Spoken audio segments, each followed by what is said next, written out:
एक बार की बात है, एक छोटे से गांव में बेले नाम की एक खूबसूरत युवती रहती थी। बेले को किताबों से प्यार और अपने दयालु दिल के लिए जाना जाता था। अपने गांव के अन्य लोगों से अलग, बेले को सामान्य से परे रोमांच का सपना था। एक दिन बेले के पिता मॉरिस, एक गरीब आविष्कारक, एक अंधेरे जंगल में अपना रास्ता खो बैठे और एक रहस्यमय महल पर ठोकर खाए। आश्रय की तलाश में वह महल में घुस गया, लेकिन जल्द ही वहां रहने वाले एक भयानक प्राणी बीस्ट ने उसे पकड़ लिया। बीस्ट कभी एक सुंदर राजकुमार था, लेकिन एक अभिशाप ने उसे एक राक्षस में बदल दिया था।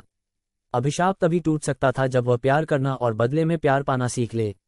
जब बेले को अपने पिता के गायब होने का पता चला तो वह उन्हें खोजने निकल पड़ी।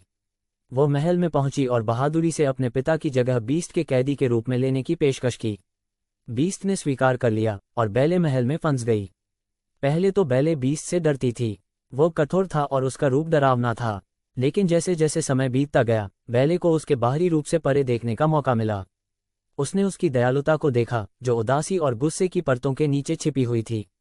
महल के मुगध सेवक, जिन्हें शाप दिया गया था और वस्तुओं में बदल दिया गया था, ने बेले को अपनी एकमात्र आशा के रूप में देखा और उसे बीस्ट को जानने के लिए प्रोत्साहित किया। धीरे धीरे बेले और बीस्ट के बीच दोस्ती होने लगी। उन्होंने एक साथ समय बिताया, कहानियां और अनुभव साझा किए। बीस्ट ने बेले को अपनी भव्य लाइब्रेरी दिखाई और उन्होंने घंटों पढ़ने और बातें करने में बिताए। बेले को एहसास हुआ कि बीस्ट कोई राक्षस नहीं था, बल्कि अपने डर से फंसी एक अकेली आत्मा थी। एक दिन बेले को पता चला कि उसके पिता बीमार थे और उसने बीस्ट से विनती की कि वह उसे अपने पास जाने दे। हालांकि इससे उसे दुख हुआ, लेकिन बीस्ट ने उसे याद रखने के लिए एक जादुई दर्पण दिया। बेले घर लौट आई, लेकिन उसका दिल बीस्ट के पास ही रहा।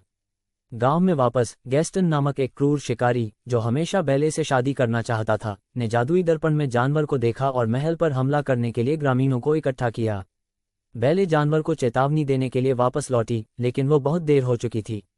एक भयंकर युद्ध हुआ और गैस्टन ने जानवर को घायल कर दिया। जब जानवर घायल पड़ा था, तब बेले ने आखिरकार उससे अपने प्यार का इजहार किया। उसके आंसू उस पर गिरे और उसी क्षण अभिशाप टूट गया। जानवर वापस उस सुंदर राजकुमार में बदल गया जो वह कभी था, और मंत्रमुग्ध सेवक फिर से इंसान बन गए।